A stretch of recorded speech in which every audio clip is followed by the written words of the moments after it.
I know you're scared. Yeah, I do too. Yeah, if I were you. I know you're scared. I do too. If I were you. You better bring your A game. Bring your A game.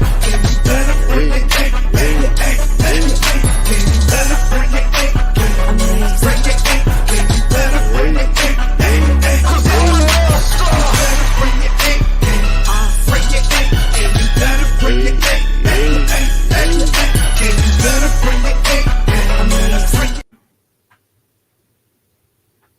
What up, guys? What up? JJ Vikings here with Minnesota Vikings on-air talent, right? Analyst Ron Johnson. Yep.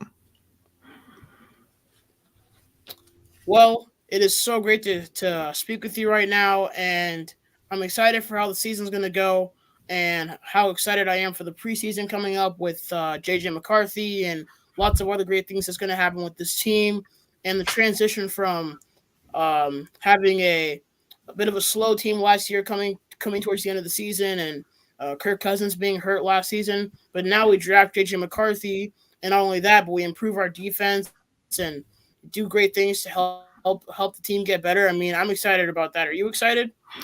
Yeah, I mean, so, being an analyst is a little bit different than excitement. I'm just glad football's back. I never played for the Vikings, and so I have a different affinity for the team. I didn't grow up here in Minnesota either. But I am excited that football is back. I'm glad to be back around in the building. I was out at practice today. So I was getting a chance to connect with the guys, Aaron Jones, CJ Ham, JJ McCarthy, just getting a chance to really, I talked to a couple coaches, Mike Pettin, who was my coach with the Baltimore Ravens. So he's now here in Minnesota as a defensive analyst. So just being able to be back around football, I'd say as a former player, I think that's what makes me most excited. And then talking to guys like Alvin Jones, Aaron Jones' twin brother, like just being able to, because he was a Baltimore Raven as well. So we were able to connect, as far as both being from the Ravens flock and having those type of conversations. So I think that's what I'm more excited about than just the football. That's awesome. And honestly, I feel that you've come to the better shade of purple when it comes to the Vikings. I'll take your word for it. The Vikings do pay. They do cut the checks. So I'm definitely glad to be in Minnesota. But I always get, of course I got the Ravens helmet behind me. So always gonna, love what I was able to do being there. But yeah, it's definitely a blessing to be able to work for the Vikings. Yeah, and I also feel that I feel that it would be a blessing too. And when I finally get that job too, still working on it, still working my way up. But you host the show called the Ron Johnson Show it's called Locked On MIN, so short for Locked On Minnesota. What's it like? How does it feel hosting a show like that and just speaking 100% facts and talking great Vikings football and sports in general and just helping to contribute to the content that the Vikings fans and sports fans in general need? It's fun. I will say that's the one thing about being able to do that is connecting with guys. We've had CJ Ham on, Harrison Smith, Adam Thielen. Over the years, I've had a chance to sit down with Justin Jefferson, thanks to Verizon. So there's been a lot of stuff like that it's just fun. But the cool thing too is just being able to be honest about what I see, being able to talk about the players.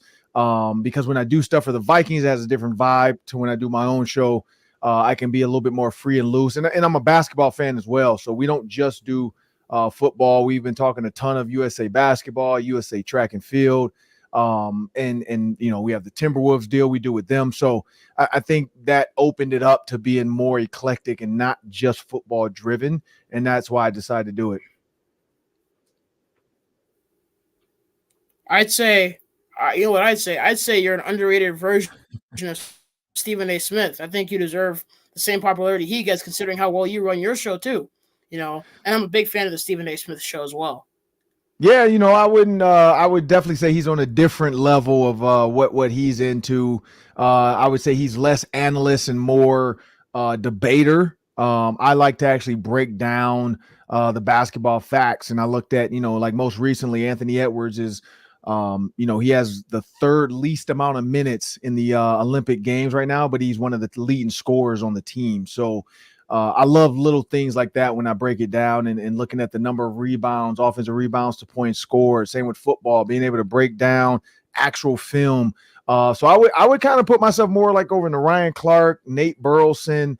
Like I'm more on that side. I say Stephen A is truly just a host trying to host and have guys and be on debate shows. I really want to continue to break down film and talk about the plays that happened in the game and do the post game show for K-Fan Radio, being able to do their deal. So I definitely watch Stephen A as well.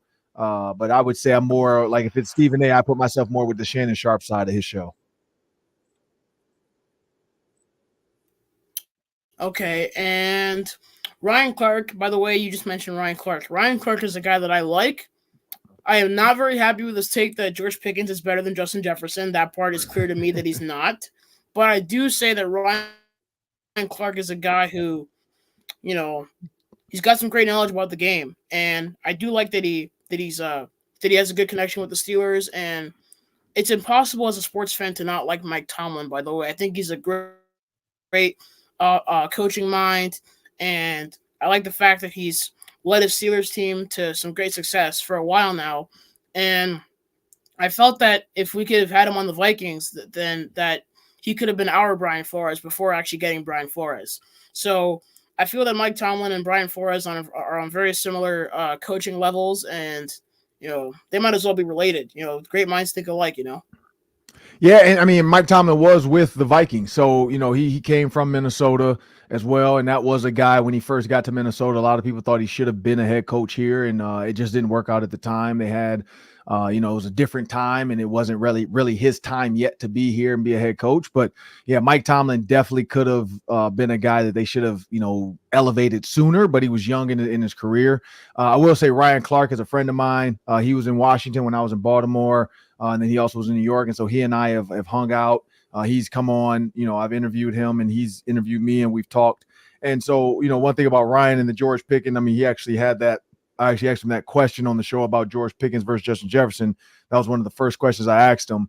And his actual take on it makes sense. Like he was going more on the, at the time, of freak athlete athleticism, where George Pickens isn't like a route technician. He just makes plays, where Justin Jefferson is a true technician in route running.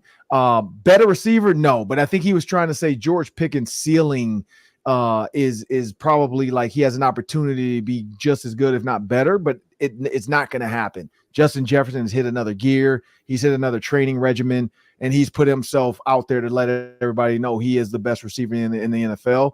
And now it's down to him and Jamar Chase as far as, who's going to finish at the top over the next 4 or 5 years. But yeah, I understand where Ryan was coming from at the time, because he was looking at the athletic plays being made by Pickens, but definitely not a better receiver overall. I can agree because he's a guy who definitely makes plays, and I like that about him. And on to a different question. At what age did you start to get a feel for sports? Just to finally get that feeling that you wanted to get into this, and not even to become a broadcaster first. Like, just when did you start to get a feel for the fact that you might start liking sports? Well, I mean, I played sports since I was a kid. So when I was, 5, 6, 7, I played, I did every sport out there: tennis, swimming, football, basketball, baseball, gymnastics.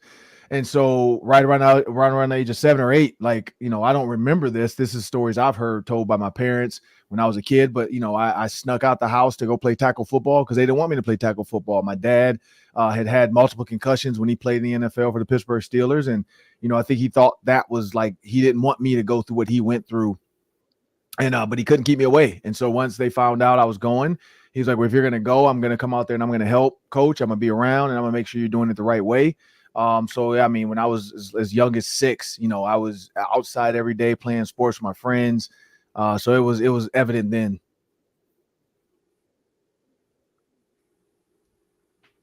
Okay, that's interesting. And when you started working for the Vikings, well, not even when you started, but what's it like, whether now or in the past, or just what's it like in general working for the Vikings? My dream, by the way.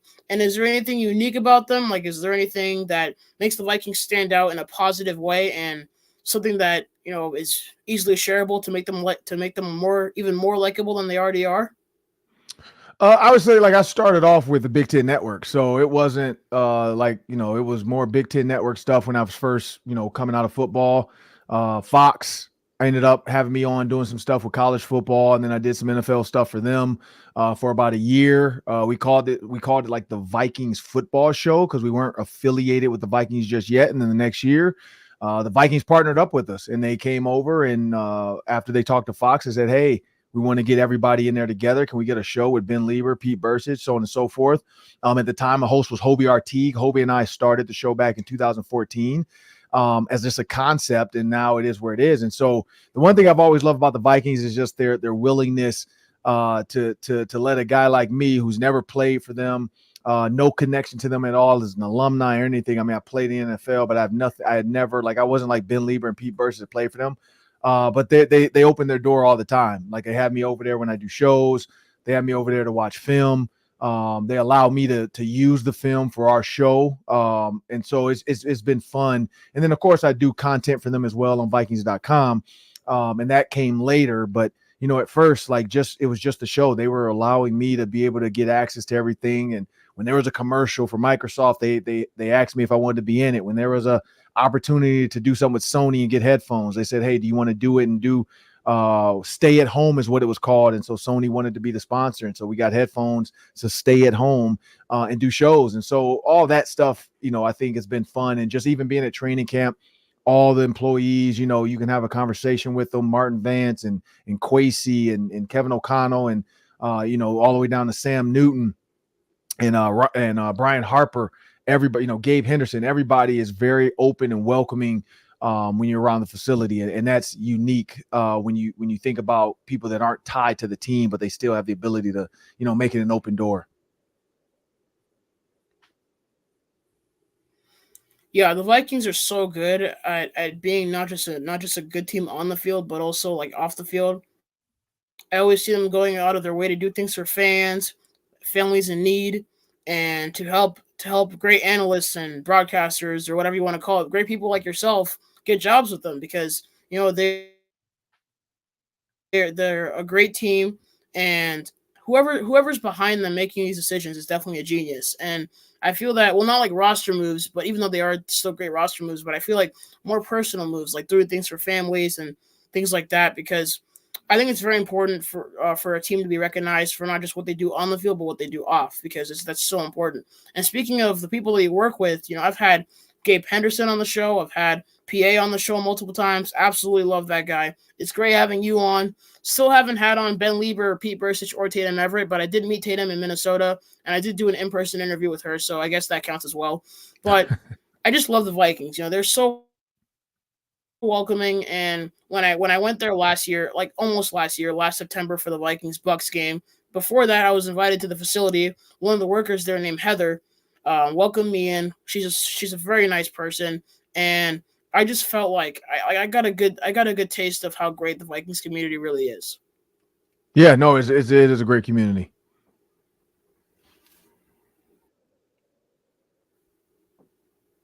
And the fact is, I also feel that great people like Gabe and Tatum, and I could go on and on, have great things that they do outside of football too.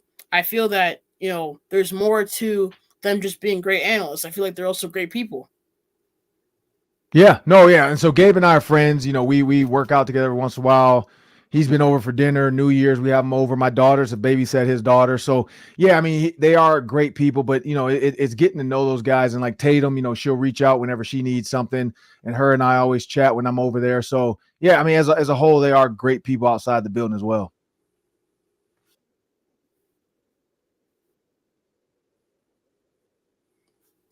And having those Pick Six Viking shows, usually run by Tatum, but I also see that you're on there, and some of the coaches and the guys, even the guys from the front office, will take their time to answer questions from there. That's also what I love about the Vikings too. Like I mentioned, going out of their way to answer fans questions and help communicate with them. I just love the way you guys run these things. And when Tatum, for example, mentioned that when she first came to the Vikings, she also mentioned that she really wanted to help contribute to giving the Vikings fans all the content they need. And I'd say if there's anything higher than an A plus, I give her that because she's done a great job at doing that, and so is the rest of the crew. Because you guys have made watching the Vikings channel so much easier and really helping us fans to understand what makes players, get moving and get going and makes their mindset happy and makes their day happy and just all those things where how great of a person that the people are. No, how great of a person the players are outside of football. I think it's very, very important that you guys have made that happen. Yeah, I mean, that's the Vikings. Like I said, they just asked me to help out, and I do just a little bit, just as much as I can to help out. But yeah, they have a great team of people over there that put all that stuff together. From Skip to Candace, and I mean, it's a lot of people that work behind the scenes as well that do a lot of things over there.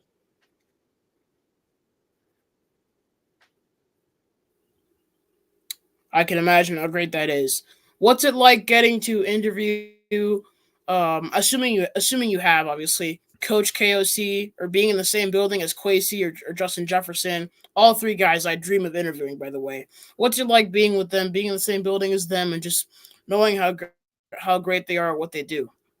Yeah, I mean, I'm only over there, like once a week during the season, maybe twice.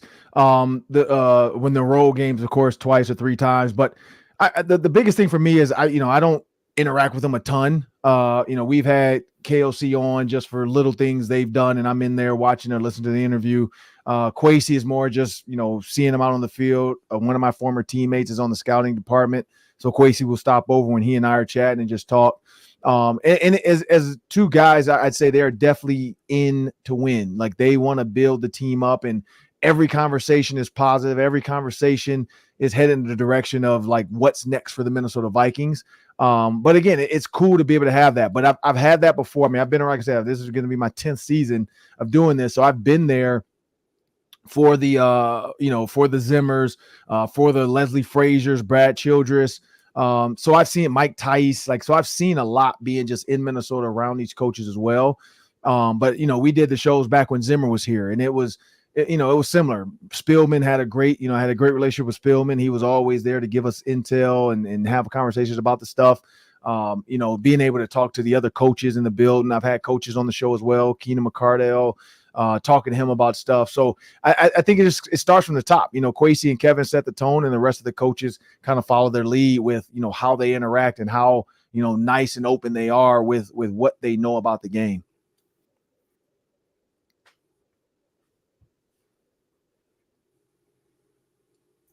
Yeah, that's awesome. That's absolutely awesome. And what are some, I'm gonna say, hobbies or things that you like to do, whether they're sports related or not, that nobody would have guessed that you'd like to do? Nothing, to be honest, man. I'm a simple dude. Like I don't play video games. I don't go fishing. I don't have time to golf. Like my life is consumed with work and my kids. Like I spend a ton of time taking my daughters to softball. I coach both of them, and so that's my time. Like I in the winter I coach her high school team. In the spring I coach my other daughter's softball team, and so I'm 100% at their volleyball games, at their track meets, and at their softball, games. I don't want them ever to look back and be like, Dad had to work, or Dad was golfing, or Dad was on a boys trip, so he couldn't come to my game. So I don't think I've ever missed a game for anything besides if I had to do a Vikings game or I had to be somewhere. But I've actually watched and streamed a Vikings game from one of my daughter's softball games and then drove into the studio to do the post-game show because that they matter way more to me than anything else. And that's what I'm always going to want them to know.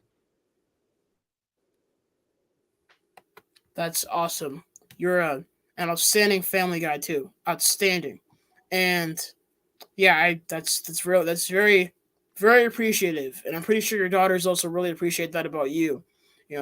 Attention's very important, and giving people that is something that can be very, very, very enjoyable in life.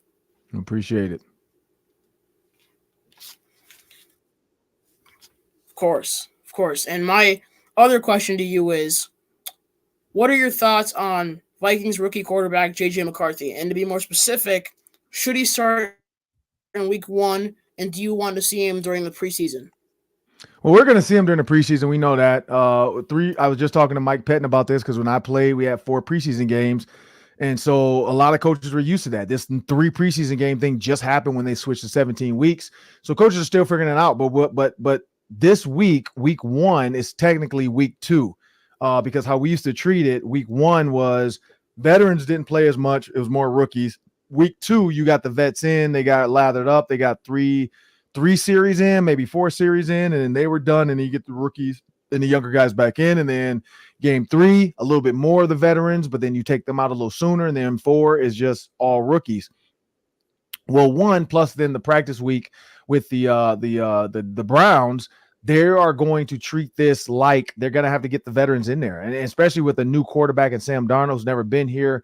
So Sam Darnold's probably going to get a half, I would say, and then you'll see JJ McCarthy for the rest of the game, most likely, and then or maybe a quarter. But I'm guessing they're going to want to get as much JJ McCarthy as possible before they bring in Nick Mullins and Jaron Hall, because they know what they have in those 2 guys because they were on the roster before. It's about the new guys that have not been here getting a chance to get in and play. So I want to see a lot of JJ McCarthy. Like, I want to see how he handles the speed of the game.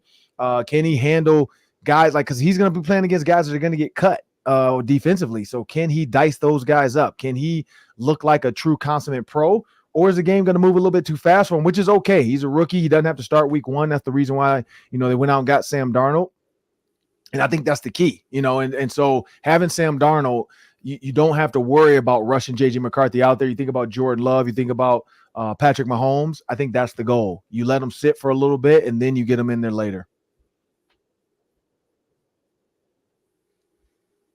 And I can totally agree with that. You never want to rush in a rookie. We have a question here from Talk to Me Africa in the comments. That's my mom. So she has a question. Do you like the cold in Minnesota? That's a great question. Well, I'm from Detroit, so I've been used to it growing up. We had snow in Michigan, so it doesn't matter. I mean, I don't dislike it, and I don't like it. So it's not. It's just it is what it is. I look at life like, you know what? No matter where you are, you're gonna have issues. If you're in Florida, you're gonna have tsunamis and hurricanes and alligators. If you're in California, you're gonna have earthquakes. If you're in Texas, you're gonna have heat exhaustion of 110, and you can't play sports. So I'd say Minnesota is probably like Minnesota, Michigan, Ohio, Illinois, Indiana. I'm fine with the Midwest because we don't have a lot of natural disasters here. Like Indiana has a little bit more tornado. Minnesota's starting to get a little tornado-ish. But yeah, I don't mind the cold. Like it is what it is. My kids love it. They love to get out there on the sleds. They enjoy that time too. So it's just a part of life. But no, I don't mind Minnesota's cold. I went to school here for college, so I picked here, so I picked it for a reason.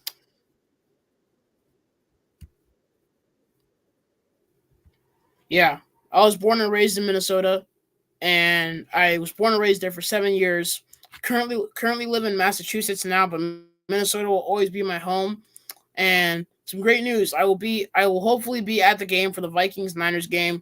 That's what I'm looking at as the real season opener. If you look at it through my eyes, because that's going to be the home game. So I think that the fans that love home games kind of look at that game as more of the season opener than going to the Giants. If I'm being very honest, I'm not used to starting off seasons as a Vikings fan with an away game. The Vikings have been very known to start their season off with home games. But whatever happens, happens. But hopefully great things happen. Yeah, I think so, and that's the key with the way the season starts. Like I've been doing it probably longer than you can remember, even with football. So being around it for years, they've had home, they've had road. It is what it is. I think for the players, the most exciting thing for guys like Aaron Jones, JJ McCarthy, is they're excited about that first home game as well because they haven't experienced what Minnesota's home games are like. And so they're going to get to hear the Skull chant. They're going to get to see, hopefully it's JJ getting introduced first, Jets, so that the offense gets introduced. So JJ McCarthy can actually see what the gritty looks like in a warm, in the pregame coming out the tunnel. So I think there's a lot to that with that first game. And again, it's Sam Darnold's former team with the 49ers. So he knows a little bit about the 49ers, but also he learned a ton from Shanahan. So some great implications in that first game. Okay. Now, this question may not be the best question to ask, but do you have any idea why the Packers are using their home field stadium, Lambeau Field, to run training camp? Because there's not a lot out there for them. They don't have a facility like the Vikings have in order to host a training camp. So I think they've just done that for years. I don't really know the answer to that, but I do know a lot of teams that host like family nights or whatever, they do it at their stadium so that they're allowed to have more fans in the building, more people around. So I think this is part of it. They don't have probably a true, TCO stadium type of situation. They don't have a true like the Baltimore Ravens have. They've been that organization hasn't done a lot of new stuff in a long time. So I think that was one of the reasons they were trying to raise money through like selling stock of the team that doesn't exist, which is in order to create capital so they can build something like the Minnesota Vikings have built, like the Ravens have built, like the Falcons just did with their locker room, and their facility in Flowery Branch. They're trying to do something similar. By the way, Green Bay definitely copied us when they were doing that winter. I forgot the name, but whatever that jersey was, they were definitely copying us. Our Winter Warrior uniforms, I think, are the best whiteouts in the league. Yeah, no, it is a cool design. And honestly, to give you a little insight, it's Nike. Nike comes up with all these ideas. If you look at college football, they have battle uniforms. It's just a way to sell more uniforms. Nike, Adidas, Under Armour, all three. They can create a new uniform. Fans are going to go out and buy the new jersey. And so it did take it took the Vikings some years, though, to get that approved. It takes a while for the NFL to approve another uniform to be added to your core uniform. And the whiteout is the one. And so everybody, I think, is going to be excited. I don't know. I can't remember which game they said they're going to do it, but I know everybody's excited for it. I believe it'll always be on. I think it'll be on Christmas Eve or sometime before Christmas. But I also have one more uniform critic. I feel that Seattle, because of how well their lime green uniform looks, they should have a lime green helmet to go with that. Like a lime green helmet would go great with those jerseys. That's your opinion. You can have it. I don't want to see any more lime green. That is a lot of lime green already. So, yeah, that would be a lot for TV.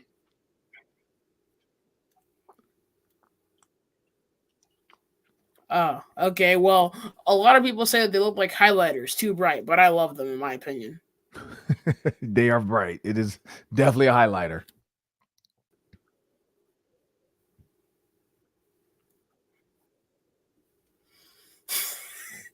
Well, I've got another question.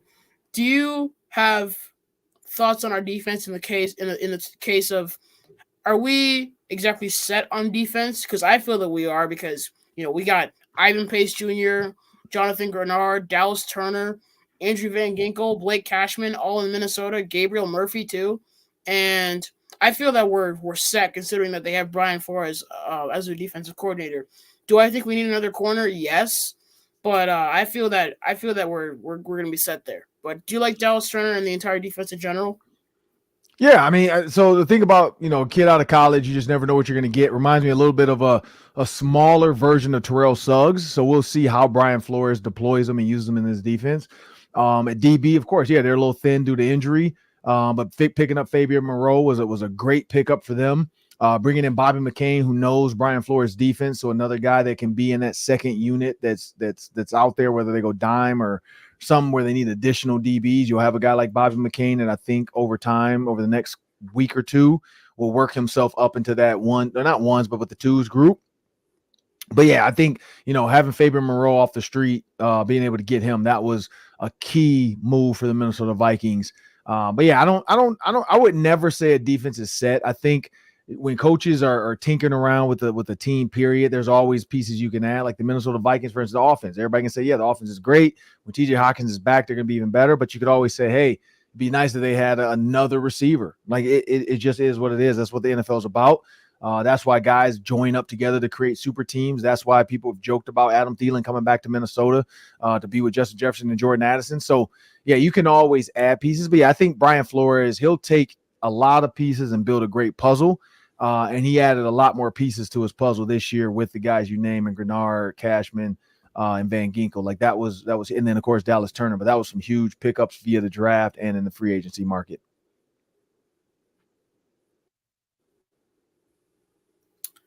The fans, they may not be joking when they're talking about Adam Thielen coming back. In my opinion, I want him to come home.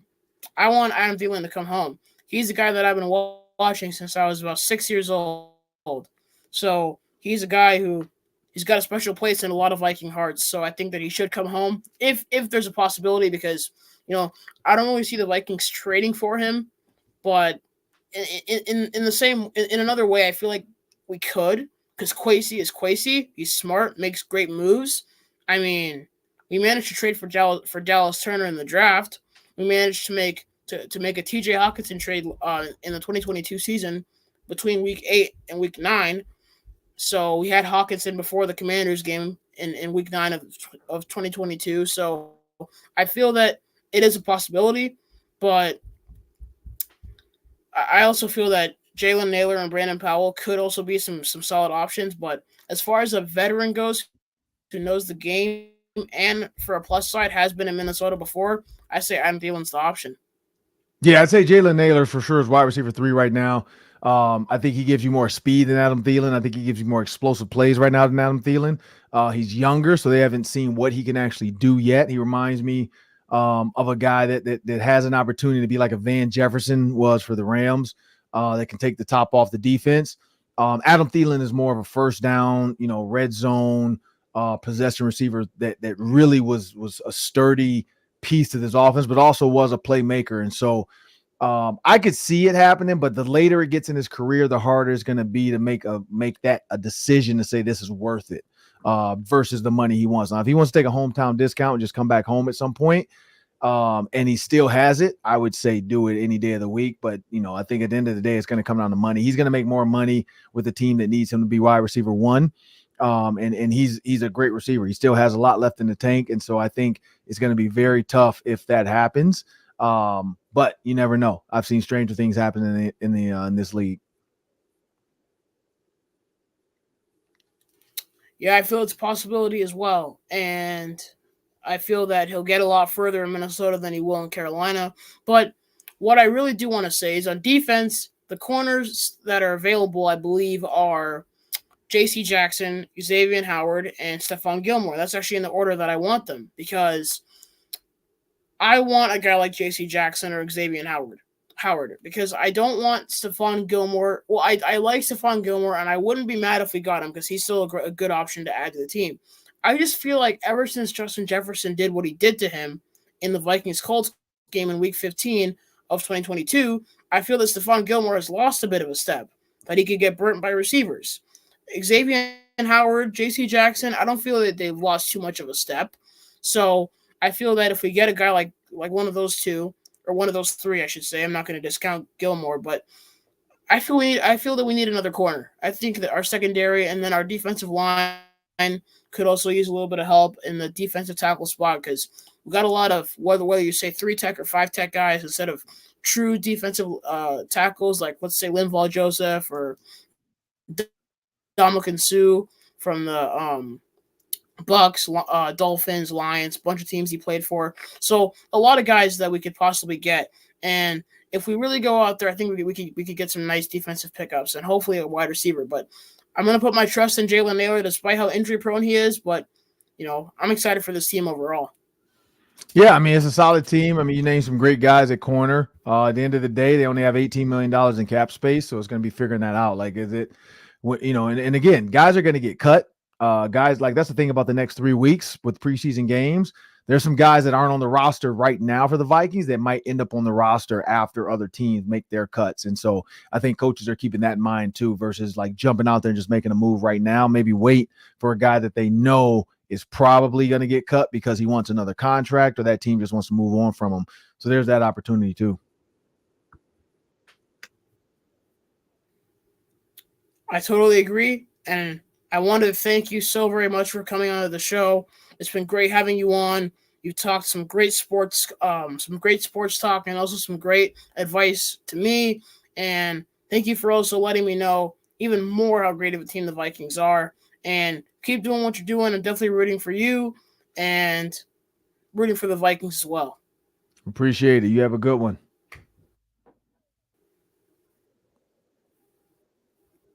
You too. Skol Vikes.